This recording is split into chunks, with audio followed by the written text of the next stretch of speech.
ನೀವು ನೋಡ್ತಾ ಇದ್ದೀರಿ ಬಿಜಾಪುರ ಟುಡೇ ನ್ಯೂಸ್ ಚಾನೆಲ್. ಈಗ ಹೆಡ್ಲೈನ್ಸ್. ಸುಪ್ರೀಂ ಕೋರ್ಟ್ ವಿಚಾರಣೆ ವೇಳೆ ಭಾರತದ ಮುಖ್ಯ ನ್ಯಾಯಮೂರ್ತಿ ಸೂರ್ಯಕಾಂತ್ ಅವರು ನಿರುದ್ಯೋಗಿ ಯುವಕರು ಮತ್ತು ಆರ್ಟಿಐ ಕಾರ್ಯಕರ್ತರಿಗೆ ಜಿರಳೆ ಎಂಬ ಪದವನ್ನ ಬಳಸಿದ್ರು.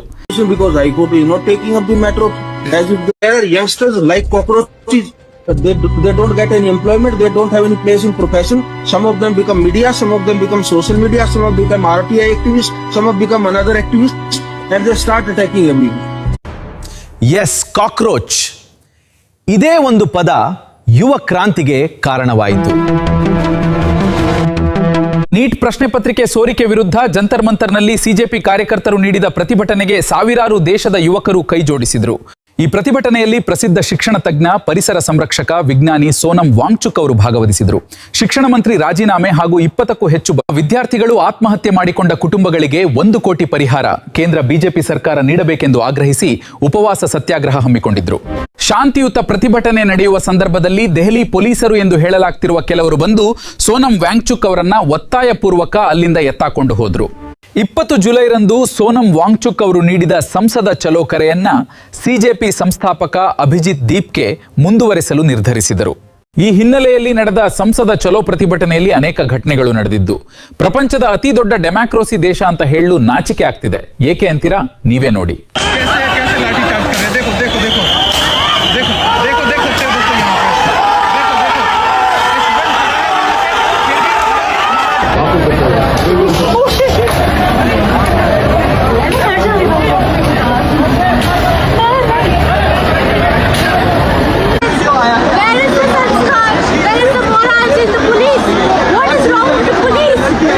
ಅಮಾಯಕ ವಿದ್ಯಾರ್ಥಿಗಳ ಮೇಲೆ ಲಾಠಿ ಪ್ರಹಾರ, ಅಶ್ರುವಾಯು.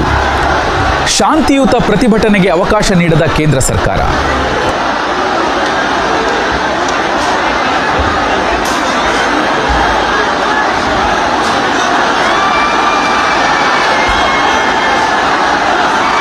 जनता बहुत गुस्से में आ चुकी, बहुत गुस्से में, क्योंकि 3-4 घंटे से वो लोग बैठे उधर ही बैठे हैं. बांध टूट गया, बांध टूट गया, दोनों तरफ से बांध टूट गया. अब मुश्किल हो जाएगा, अब बहुत मुश्किल हो जाएगा. बांध टूट चुका है दोनों तरफ से बांध टूट चुका है. उस तरफ से भी बांध टूट चुका है. बांध टूट गया, बांध टूट गया. इस तरफ भी टूटने की कगार पर है. ದೆಹಲಿ ಪೊಲೀಸರ ನಡೆ ವ್ಯಾಪಕ ಖಂಡನೆಗೆ ಗುರಿಯಾಗಿದೆ.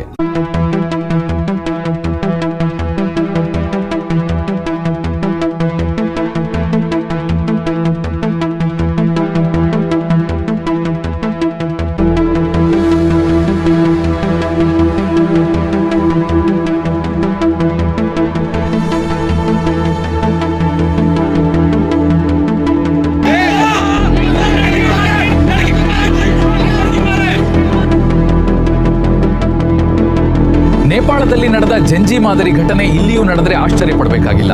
ಆದರೆ ನಮ್ಮ ಯುವ ಜನತೆ ತಾಳ್ಮೆಯಿಂದ ಪೊಲೀಸರು ಬೀಸಿದ ಲಾಠಿಗೆ ವಿರೋಧಿಸದೆ ಬೆನ್ನು ನೀಡಿದ್ದಾರೆ. ಕ್ಷಣ ಕ್ಷಣದ ಸುದ್ದಿಗಾಗಿ ನಮ್ಮ ಯೂಟ್ಯೂಬ್ ಚಾನೆಲ್ ಸಬ್ಸ್ಕ್ರೈಬ್ ಆಗಿ.